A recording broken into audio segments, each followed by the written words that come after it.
we're going to kick things off with our third session of the day. We're gearing up for a fun one-on-one kind of interview discussion with Tom Josephson, Senior Director of Solution Consulting at TCP Software, and Ron Whitson, Senior Director of Solution Consulting at Thomson Reuters. We're kind of taking a behind-the-scenes view of what a hiring manager is really looking for and views on finding pre-sales talent today. So I'm going to pass it off to Ron and Tom. Thank you both for being here. Just a reminder, if you have questions for Ron or Tom, put those in the Q&A box at the bottom of the screen, and take it away.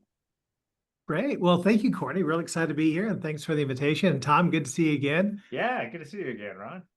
Yeah, so we thought this session would be really interesting, kind of pulling back the curtain a little bit on what a hiring manager's world looks like and some of the things that, we've experienced in our careers during that. And, just kind of starting out with the basics, Tom, could you share a little bit of what your process looks like today when you're looking for pre-sales talent?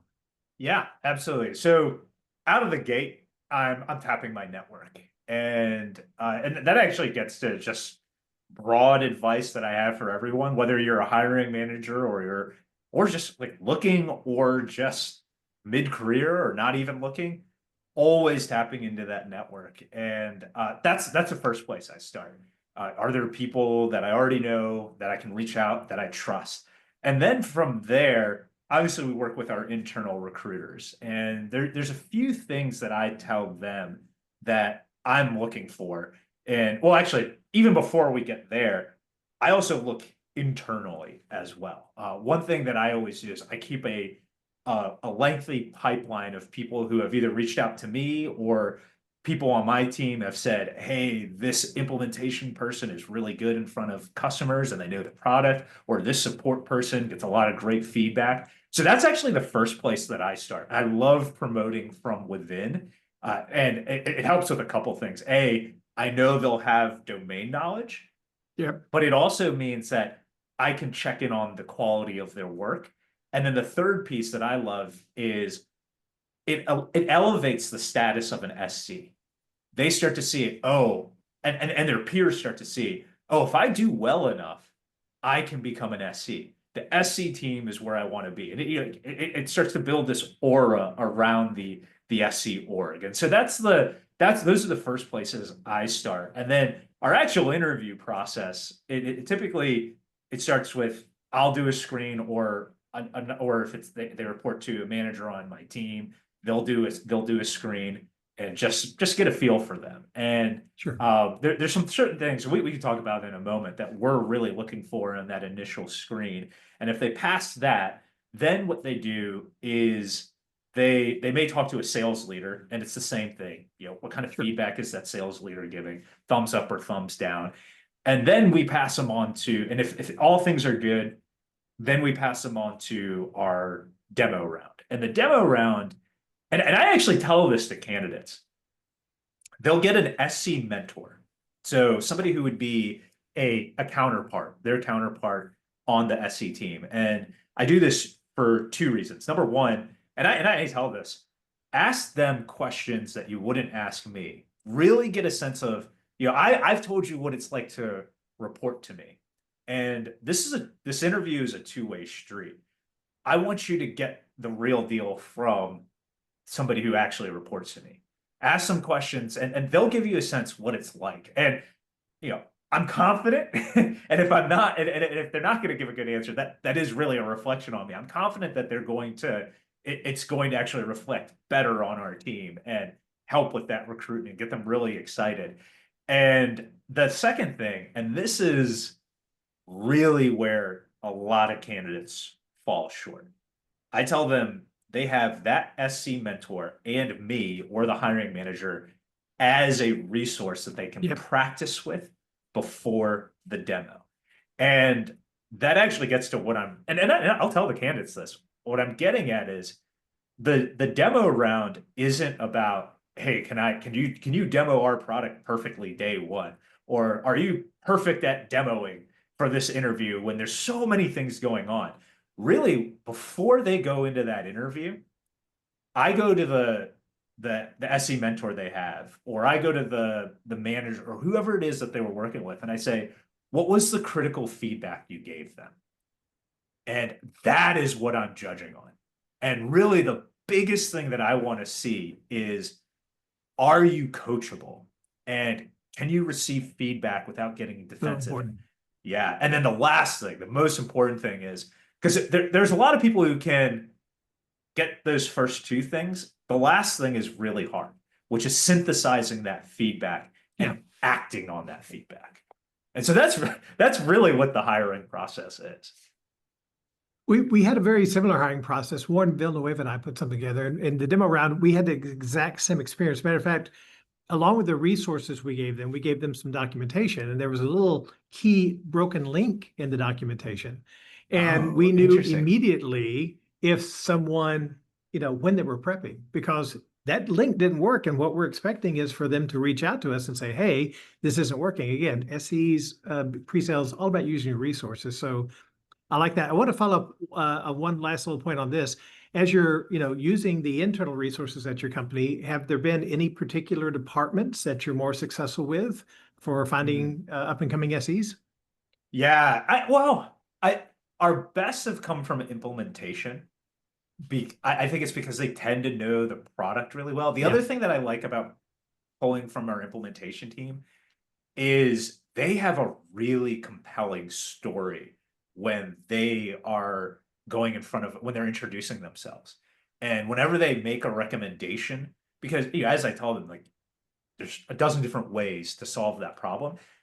You need to help them, you need to guide them to the right solution. That's why you're a solutions consultant. You consult them on this. And they have this great story that they can always tell. Hey, I worked with a customer X, Y, and Z just like you. Now there's a couple ways to do it. They found success doing it this way. That's my recommendation. And that carries Yeah. so much weight. Or when we introduce them, it's like this person has implemented our most sophisticated, complex customers. They've seen it all. And that actually helps bridge that gap when you start to get to when you get to that end of the deal and they're now getting cold feet and really scared about the change management. Now that helps to blunt that particular problem right out of the gate. Yep. No, that's great. And shout out to my friend Doug Keegan, who actually was an implementation specialist that I brought into the pre-sales world, and he was great. I think I've had the same experience with you. Those people know the product really, really well. And the Yeah. work in moving to the pre-sales world is understanding art of the possible versus Yeah. implementing the solution. So little subtle Yes. thing that we've got to work on with those folks, but the product knowledge and just that ability to share the stories with the buyers, I think is really huge. Yeah. Yeah. Actually, that reminds me that there's old colleague on here, Joe Senior. I think I think I'm stealing this analogy from him, which is like what a really good SC has is it's almost the equivalent of a little kid where they have Legos in front of them. And you have some Legos that are from one set and another from another set, and then you have your general Legos. And the instinct is to, all right, let me go to the set.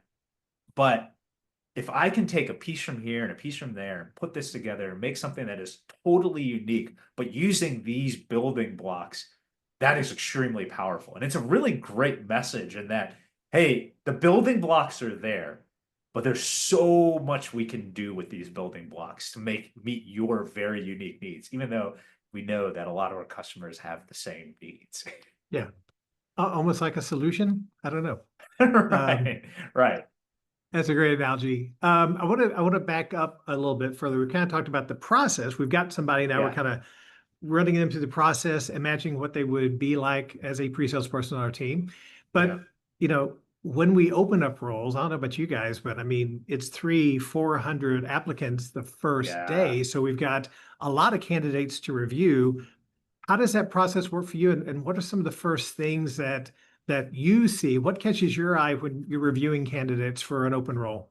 Yeah, yeah. Honestly, the biggest things for me is it's so a lot of that's done by our recruiters. But the Sure. way that I prep the recruiters is, all right, especially if they're coming external, given that if they're coming external, let's find somebody with experience as being an SC. And the reason why I do that is there are two things that I need for an SE to be successful. Those soft skills, the ability of being an actual SE, and the domain knowledge. And if they lack both the domain knowledge and the basic SE skills, that's a lot to make up in training. Whereas if I know that they can be successful as an SE, we can close that gap with domain knowledge, which is why then if somebody's internal, typically they have the domain knowledge, and now I have to close the gap on some SC skills. So that's the big thing. And then a lot of it is what I'm thinking about when I'm looking at resumes, and this is the oldest advice that you'll get is data to support that you're a good SC. How did you, like, did you help hit goals? Like, what percentage? Yeah. If you've been to President's Club or equivalent, let us know. How did you compare against your peers?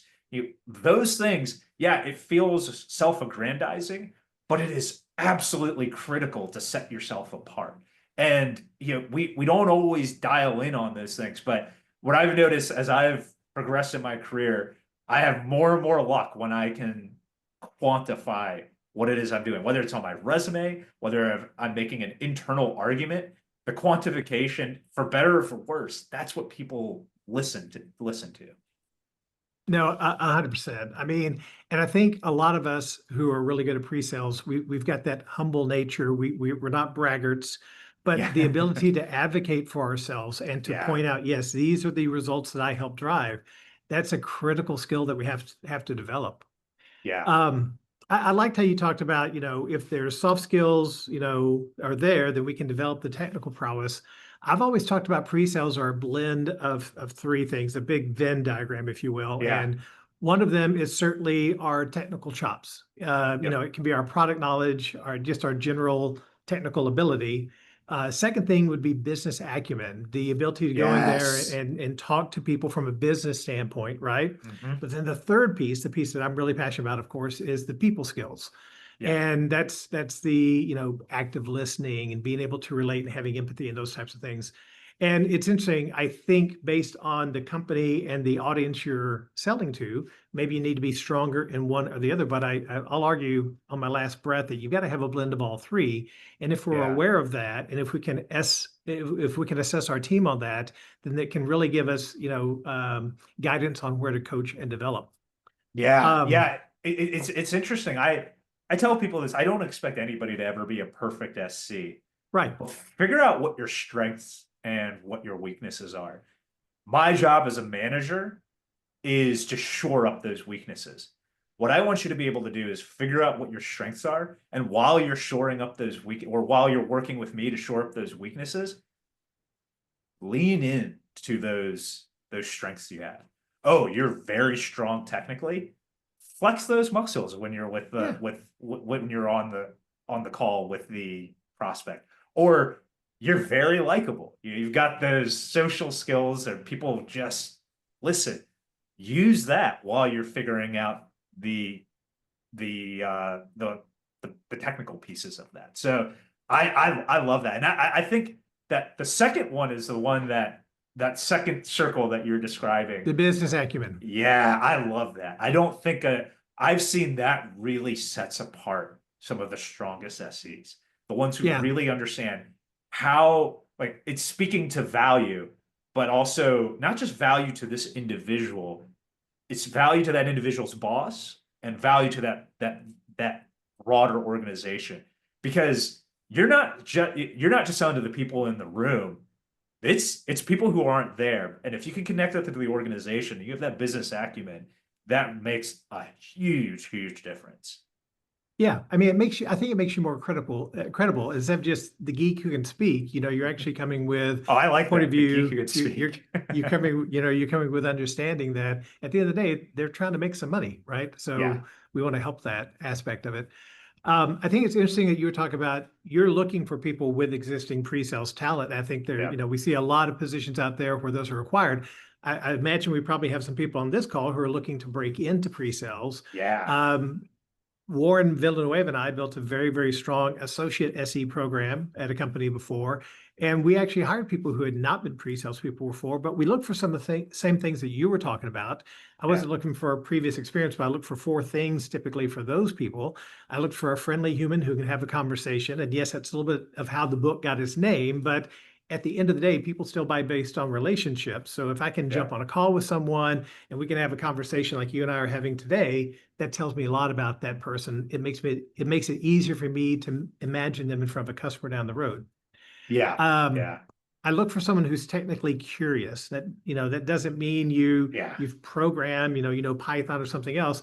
But I'd like to see in your experience where you've picked up different software and you're comfortable with it and you've been able to figure out how to use it.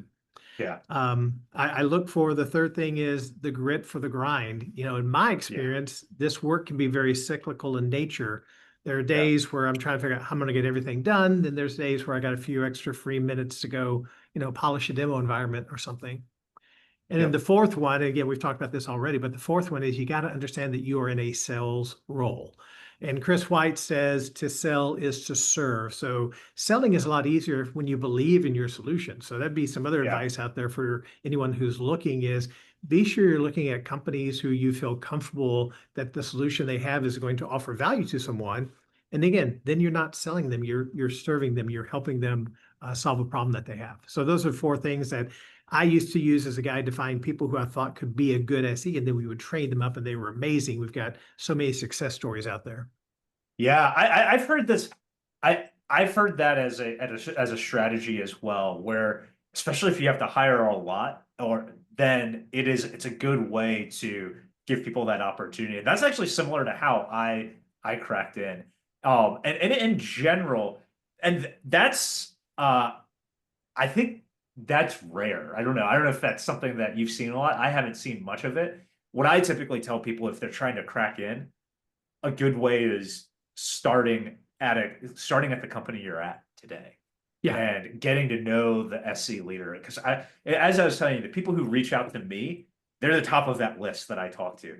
And I noticed if you took the time to reach out to me and learn more about it, oh, I'm very, very intrigued. You absolutely will be my first call if I have an open rec. And I think most SC leaders are looking for that. Somebody who's proactive and going to reach out to them. And again, I've seen it come from all parts of the business. Former account managers, former sales reps, former implementation specialists, people from support. Sometimes people who've been at support for under a year, but they've demonstrated an ability. Former BDRs, I've seen it all. Like hired all across the spectrum. And the one thing that they had in common is they reached out to me and they asked and they wanted to learn more. And the other thing that I'll add to that is there's somebody, he's actually on my team now. And I've actually hired him twice. But I've interviewed him 3 times. And the first, so he actually transferred from sales ops. And the first time I interviewed him, I told him, hey, I don't think you're ready. And I gave him critical feedback. And I said to him, hey, I work on these things. And not only that, I like everything else that you've been doing. I'll help you. I'll coach you. But the important thing is that you learn from this coaching. And a year later, he interviewed for the job again. And he had taken that critical feedback. He had acted on that critical feedback. He had learned from other SEs. And he was ready to go right out of the gate. And later on, when I changed companies, I knew I wanted him to join because of how coachable he was, even though he didn't have the domain knowledge. And eventually he did join. I got to hire him again, and it was a real pleasure. That's fantastic. That's fantastic. Kind of go back to the associate SE. Yeah, I mean, I think as business got a little bit tougher the last couple of years, we've seen a lot of those academy programs kind of shuttered because it is an extra cost. But I do feel like that as things start to get hot again and as things start to build, look to the larger companies. A lot of the larger companies will have an academy program because having that pipeline of SEs ready to go, that can really accelerate things because it takes longer to ramp an SE than it does take a seller. So you got to have that bench. Yeah. This is a safe space where whole lot more specialized. So it is hard. It is hard to build that bench. Yeah, it's funny. That just reminded me. So way back in the day, we're talking like junior high, we had a band director and he was crazy. And he would say, "You're not better than the other kids. You're different." It's kind of like us, SEs, right? We're not better. Well, maybe we are better than some. We're not better than dissellers. We're different. But Yeah. anyway, funnier in my head than when it came out, I guess. Um, as we think about how things have really changed the Yeah. last couple of years. I mean, we're just 5 years and a few weeks past the pandemic. Yeah.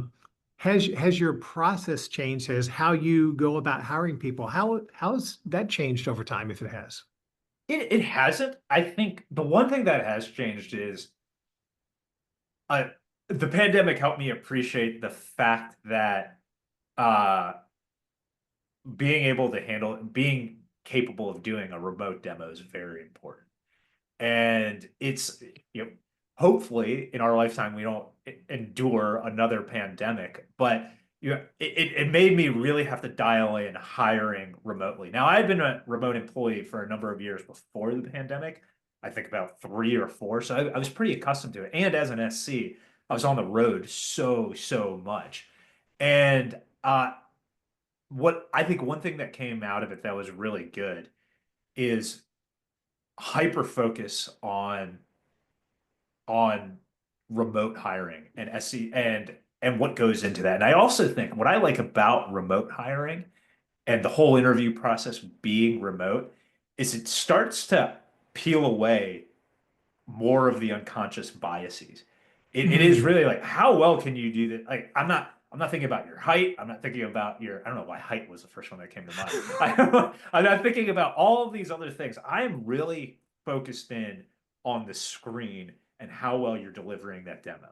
And and granted, one thing I do think is very important in an SC is the ability to control a room mhm, and really draw people in when you have to be in a physical space with others.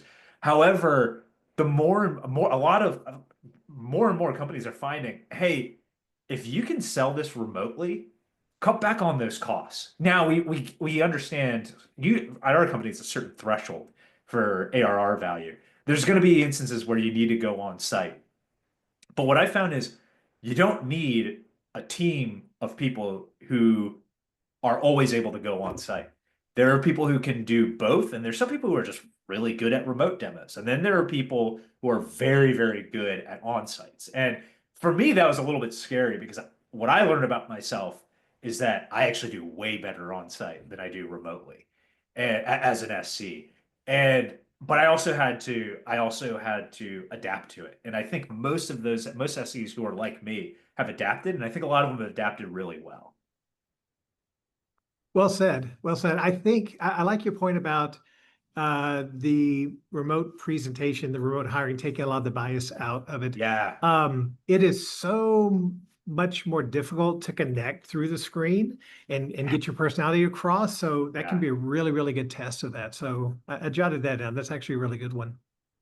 I just glanced over real fast and saw that we've got a lot of stuff happening in the chat. We really can't see Yeah. that too well as we're having this conversation, guys, but we are going to have some time at the end to take some questions. So that'll give us an opportunity to have Courtney help us look through those and respond to those. So keep asking. We're not ignoring you. It's just a little bit difficult to see them right now as we're in this aspect of the conversation. But so kind of moving on again, think about our audience, think about this pulling back of the hiring curtain. We've got our candidates and we've kind of talked about the processes in general that we use. Um, as you're looking at candidates, and again, whether it's their profile or the Yeah. resume in front of you, I like to ask this question: what are things that you see as red flags? What jumps at you? But then I also like to ask the Yeah. positive aspect of that. What are things you see as green flags? Yeah. I'll start with the red flags, and then I'll go to the green flags. Red flags, and I've some of these I've talked about already. Is in that initial conversation, if it feels like pulling teeth and Mm, they're not carrying the conversation, that's a red flag. That's a like I start to question the soft skills. yeah. The flip side of that is I do not believe in that old beer test that a lot of hiring managers, oh, let's take them What's out for a beer and see if oh that, like, if I want to grab a beer with them. I think that's bunk. But the only thing I care, because there's so many other factors that are layered on top of that. I had an interview where they made me go to a bar with all of the salespeople I'd be working with and the COO. Yeah, it was wild. And so I don't take it that far. It's, can you carry a conversation? And do you have that soft skill? And if they can't, that's a red flag. And the other one, and then the flip side of this is, and I'm going to steal this from a mentor of mine. I love this.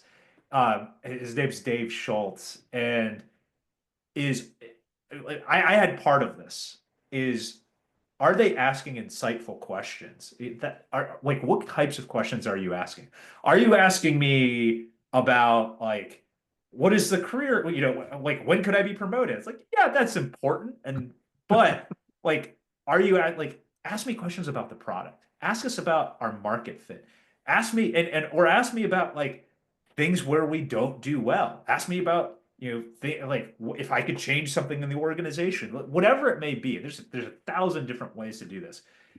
Ask insightful questions. And one thing, again, I learned this from Dave. If they're engaging, is this like, I need them to be engaging because I want the prospects to also be engaged by them. And mm, the best candidates are the ones leaving me wanting more. Where I get off that after that 30 or 45-minute screen, and we've gone over because we've had such a good yeah. conversation. When I come out of that, it's like, I got to talk to this person again. And this is unique for an SE. I don't think this applies to all roles. I think this is uniquely important for an SE. This is somebody that I want to have a conversation with. They're intriguing, and I trust what they're going to say. So that's the green flag. That's one where I hear that, and that's the one where when I prep the next person who's going to talk to them, or we're talking about the demo, that's the type of thing that gets me excited. Like, oh, I'm really excited about this candidate. Had a great conversation with them. They asked great questions. And the other aspect of that insightful questions piece is that also tells me who's going to be good at discovery. Great Like, point. if you're running, what the best candidates are running discovery on me, and I'm trying to fight that impulse, and I'm trying to get back to my questions, but the best ones are running discovery on me. And actually, what I do with every first conversation is I say, hey, do you have any questions for me? Whether it's about the process, about the company, about the product, and if they don't, I'm like, okay, all right, Yeah, yeah, what Tom. But my first question is, when will I be eligible for promotion? Yeah, or I love the ones who come with questions, and then I tell them, I'll give you 5 minutes or 10 minutes at the end if you think of other questions for me. Yeah, And again, if they don't have any, and especially if they didn't ask any at the beginning, it makes me think, are we having a conversation? is And is do you is this care a about good this? point? Is this a good point where they could use AI? Would that be cheating, or I would that be a mean, fair use in your opinion? ooh, well, okay, so I think a fair use of it is before, as they prep for the interview. Yeah. Absolutely. Okay. Absolutely. So if they go in there and they're like, and they take our website, drop it into ChatGPT and say, hey, summarize what TCP software does. And then they say, what kinds of questions should I ask a hiring manager? Yes, absolutely. Why not use the tools that you Very have smart. at your, Yep. yeah, I love that because they'll probably need to use ChatGPT in the job.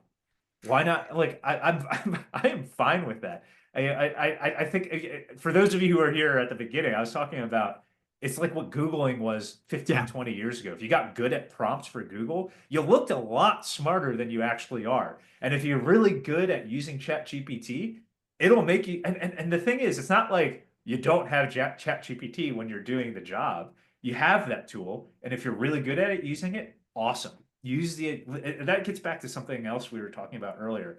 Lean into the advantages you have. If you're Yeah. very good at it, use it. Now, if they're using ChatGPT in the interview to craft responses, that feels a little dirty. However, if I don't pick up on it, that's on me. And if I can't pick up on it, then maybe potentially a prospect can't pick up on it, and you can run a really good discovery with the assistance of a LLM. I am okay with that. I am actually okay with that. I think it's, again, use the tools that you have. Yeah. And it's I'm going to use an analogy.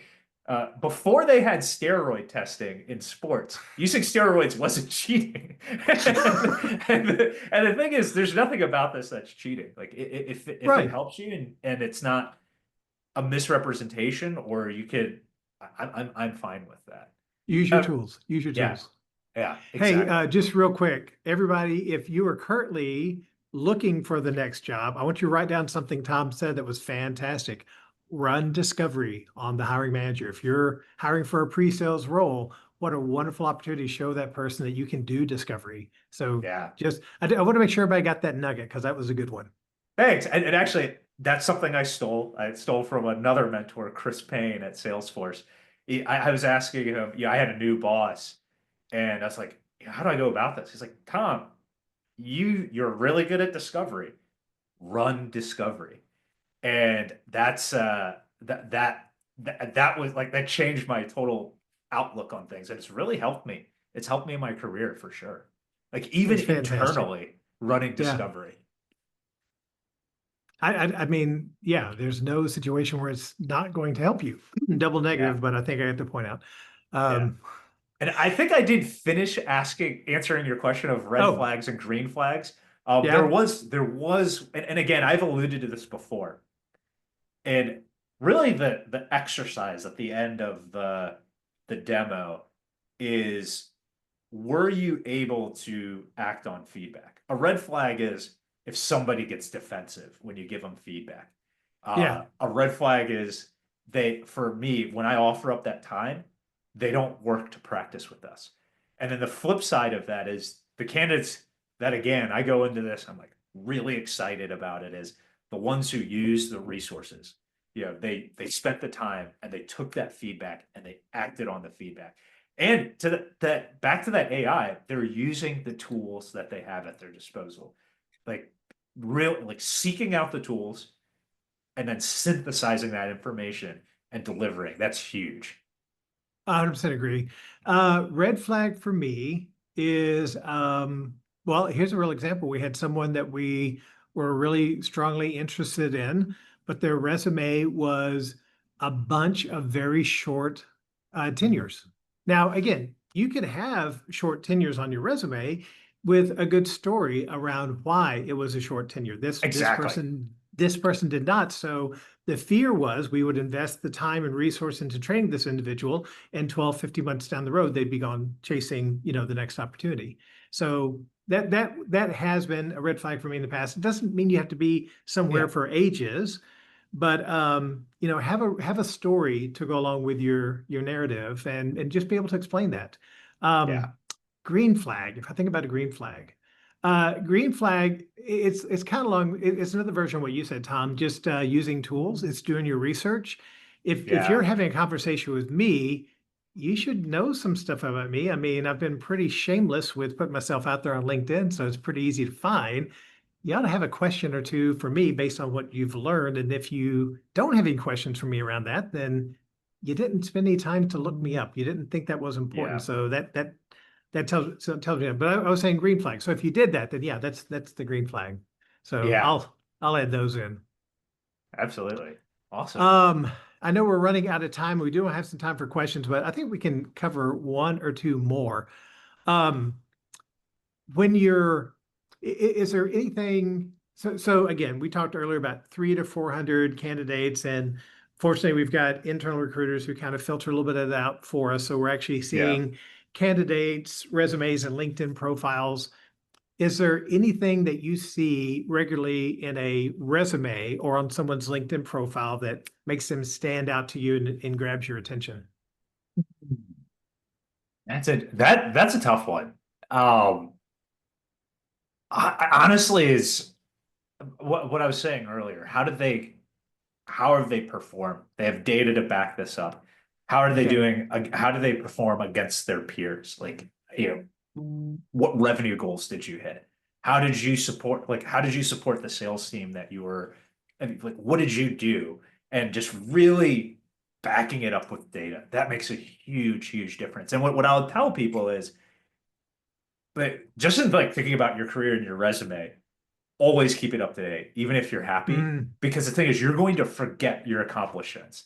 And that's the thing. If I could go back and give myself uh, some advice, is always jot down your accomplishments when you have figures to back that up. yeah. You may not need it today, but if you've been somewhere 3, 4, 10 years, you're going to forget those early accomplishments, and it's like you're gonna come there. It's like, well, I only have like one thing that's backed up by data. It's probably Yeah. not true. You probably have many, many things backed up that show how strong of an SC or of a candidate that you are. So always update that. Have a running list, and then and this is actually advice I got from a former boss. Build that story. You alluded to this. Build the story of your career. Yeah. Yeah. Like really, we like one of the things that I always like when somebody asks me, tell me about your management philosophy, or tell me about why you're, what makes you made you a good SC. And I come back to the story of being a former teacher, and I just adjust it to the question.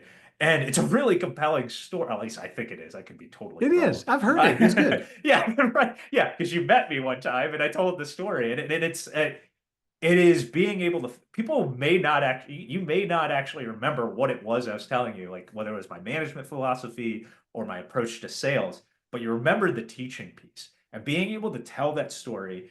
And yeah, the data. Those are the things that people are going to remember: the data and being able to tell that story about yourself. Do you do what I do? When I'm looking at my candidates, I really, the resume to me, I mean, I've seen a lot of resumes. It's just data. I like your point Yeah. about, accomplishments. But one of the things I'll do is then I'll go out to LinkedIn. I'll try to, stalk them on LinkedIn and look at their profile there. Yes, always. And Those and things should I align always. they should. They Yeah. should. When I see like the high school graduation pic or the pic from where you're at the bar and you tried to crop your Yeah. buddy out, but you didn't quite get it, done right. It's like, man, with all the tools we've got today, get something out there that represents you and your brand, because that may Yeah. be, what I'm forming my opinion on. So that's Yeah. really important. It's funny you say that. Speaking of AI, use AI to to clean that up. AI can do this. Someone So easily. in our SCT, one of the products we sell to public safety, like police departments, and someone took one of our SCs, took their picture, and put it into AI and said, "Make this person look like a police officer." And it's very believable. The same thing. It's like, hey, take this picture that I feel very confident about, and make it look like like like a professional headshot. Yeah. Yeah. Yeah, there's a lot of great tools out there for that. Yeah. Headshots.com, I got a buddy over there. They do some really good work, but it's not AI. They actually take regular Oh, they photos do. and make them look Okay. really, really nice. So All right. shout out to them.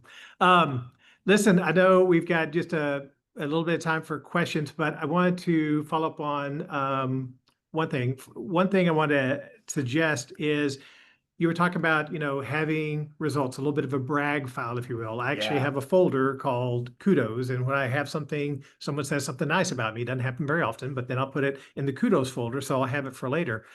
I've got one Um, too. I call it confidence boosts for confidence those boost. like for those days you're feeling down. I'm just gonna go read those for 10 Yeah. minutes. Yeah. It can be a good ego booster. I think, if people struggle with that idea of bragging on themselves, listing Yeah. your accomplishments, there's another great use for AI. Put it in Yes. AI and have AI write it as if it's writing it for someone else, right? So Yeah. if it's Yeah. someone on your team, you can brag on your team, have it write it for that way, and then you can flip it around, because those are really important.